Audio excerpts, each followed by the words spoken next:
Russia faced a tough economic time following the Cold War, and in the last 20 years, their economy was slowly but steadily on its path to reclaiming the global superpower status. However, in February 2022, the situation worsened when Russia invaded Ukraine, a move it had been preparing for since the annexation of Crimea in 2014. Anticipating potential sanctions for its military actions, Russia had amassed over $600 billion to buffer its economy. Yet, in a swift response, Western countries imposed severe sanctions, freezing access to half of these funds. The swift and unified freezing of these assets caught Putin off guard. The relatively mild sanctions after Crimea's annexation led him to miscalculate the international response to a larger military operation. Now, with significant funds inaccessible, Russia faced unexpected economic strain, highlighting a critical miscalculation in its strategic planning. When Russia couldn't use its big savings, it had to take drastic steps to save its economy. First, they closed the stock market. It was supposed to be for a few days, but then they said it would stay closed for weeks. The market finally reopened in March of 2022 when they were less worried about investors taking their money out. Next, Russia's central bank increased interest rates to a huge 20%. This was to help the ruble, Russia's money, which had lost up to 40% of its value after the invasion. The higher interest rates were meant to reduce borrowing and spending on expensive things. Despite this, by March, Russia's prices were going up fast at a rate of 16.7%. Even before the trouble in Ukraine, Russia's economic future was not looking good.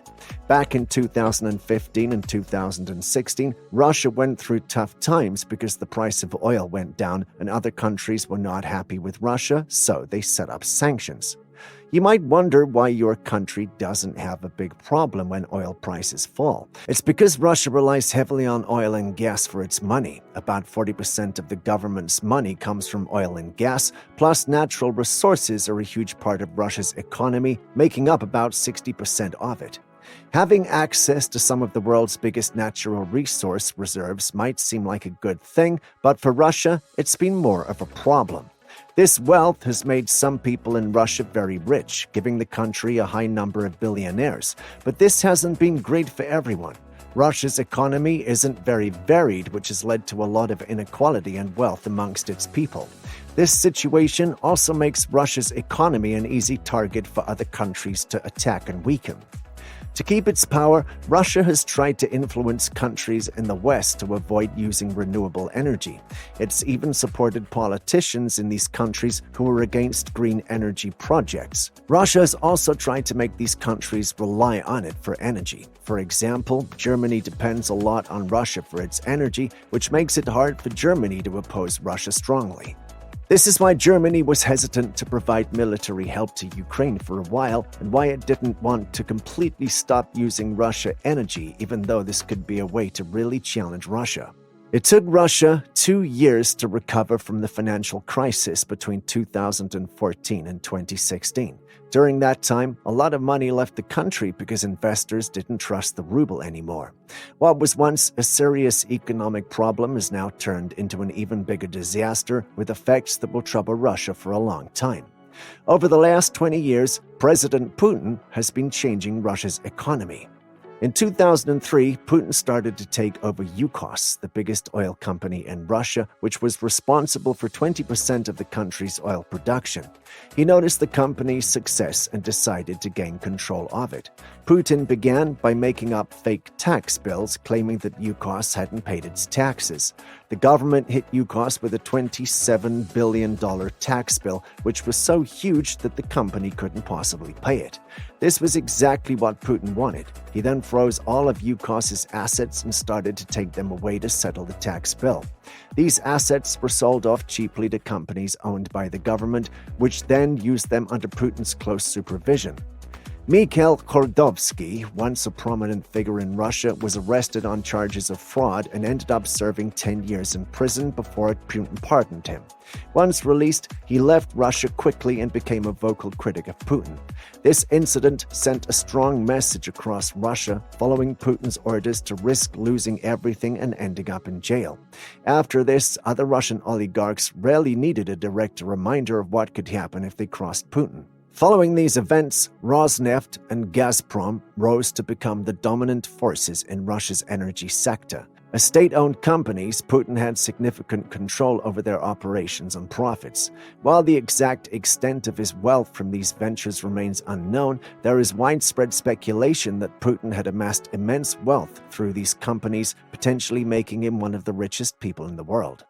In addition to financial gains, Putin has used these state-owned enterprises to support his network within the Russian security services, ensuring loyalty through financial incentives. This network has become a tool for Putin, enabling him to monitor, intimidate, or even eliminate political adversaries or critics, further consolidating his power within Russia. With Putin at the helm, controlling Russia's crucial energy sector, only those entrepreneurs who cooperated with him could thrive, launching successful businesses like Novatek and Sibur. Conversely, those who didn't align with Putin's strategies faced immense challenges in the heavily bureaucratic and corrupt environment of Russia, making the country an unattractive option for foreign investors and further damaging the Russian economy. Following the economic difficulties from 2014 to 2016, Putin intensified his grip on the economy. Now, even independently successful businesses were pressured to sell to the state. For example, Magnit, one of the largest Russian grocery chains, was coerced into selling to the government. Its founder, Sergei Galitsky, wisely sold most of his shares to a state lender. While he received a substantial $2.5 billion, he relinquished control of the company he built into a global retail giant. Galitsky made a calculated decision to comply, but not everyone chose or had the opportunity to do so, often facing dire consequences. While their close ties with the Kremlin made many wealthy individuals richer, they started resisting the government's attempts to buy their businesses. This resistance often led to exile or imprisonment on trumped-up charges for many oligarchs. Despite the Kremlin's tight control over major sectors, small and medium-sized businesses still managed to thrive, staying under the radar to avoid attracting too much attention from Putin. When Russia had friendlier relations with the West, many Western companies entered the Russian market to cater to its expanding middle class. Companies like Nestle, IKEA, H&M, and Adidas were among the many that contributed to the economic growth of Russia. However, the situation took a drastic turn with Russia's invasion of Ukraine, prompting a significant withdrawal of foreign businesses from Russia, which was a major blow to the economy, estimated at around $200 billion in lost revenue. Big names like Nestle halted most of their exports to Russia, British American Tobacco exited the Russian market, Philip Morris scaled back its operations, and TJX companies divested from Familia, a popular discount retailer. H&M and Nike ceased their sales in Russia. One of the most notable exits that likely impacted the everyday Russian was Adidas, known especially for its tracksuits, stopping all sales in the country. The exit of major international financial institutions also hit Russia hard. Société Générale, one of France's largest banks, sold its stake in Rosbank, causing a significant $3.3 billion capital loss for Russian banks. Deutsche Bank began scaling down its operations in Russia, assisting its clients in halting their activities there. Goldman Sachs and JP Morgan Chase also said their goodbyes to the Russian market. The impact on Russian consumers was significant when American Express, MasterCard, and Visa announced that their cards issued in Russia would no longer function abroad, and cards issued outside Russia wouldn't work within the country.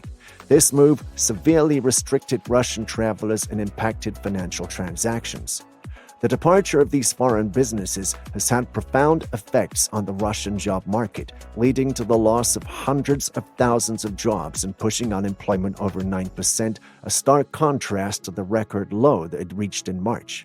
The aftermath of these exits and sanctions is expected to keep unemployment above 5% for years, reflecting the deep and lasting impacts on the Russian economy. Retail sales in Russia also took a hit, dropping by 10% as a result of the business exodus and the broader economic challenges facing the country.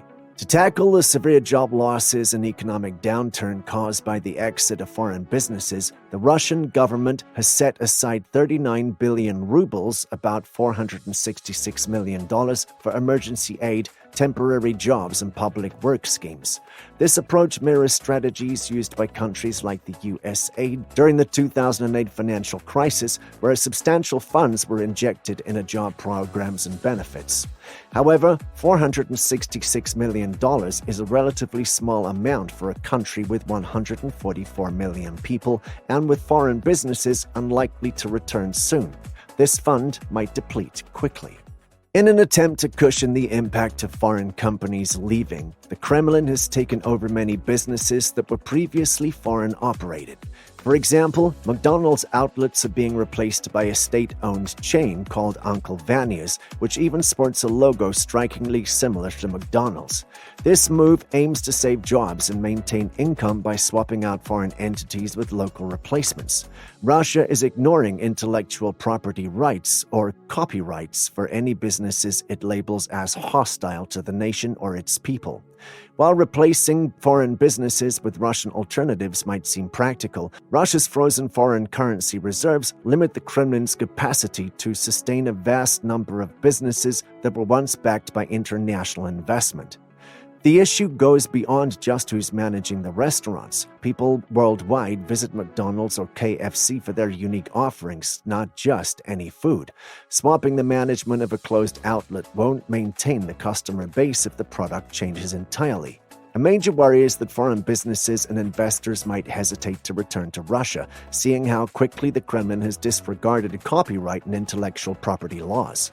If there is a risk of the government taking an idea or product and passing it off as a local entity, foreign firms and investors will think twice before bringing significant investment to Russia. This reluctance could make it very tough for Russia to attract big investors and companies in the future, hindering its ability to develop a modern, forward-thinking economy.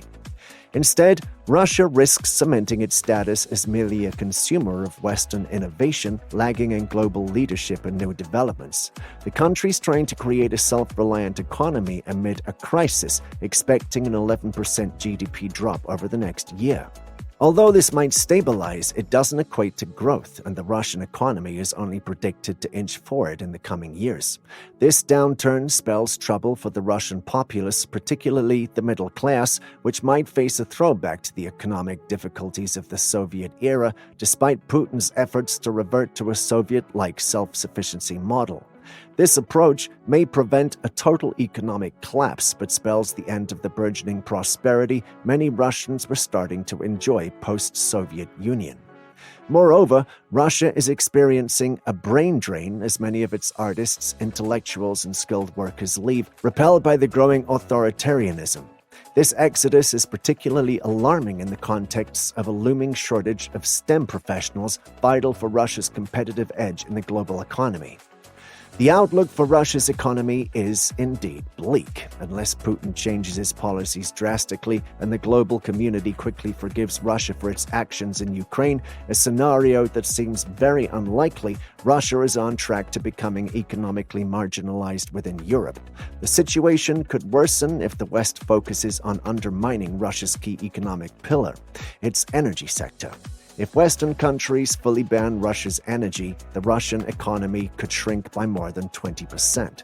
So, what will Russia do now? Will they continue resisting West's sanctions, and for how long? Let us know in the comments. If you enjoyed this video, don't forget to like, share, and subscribe to Economic Obsession for more insightful videos.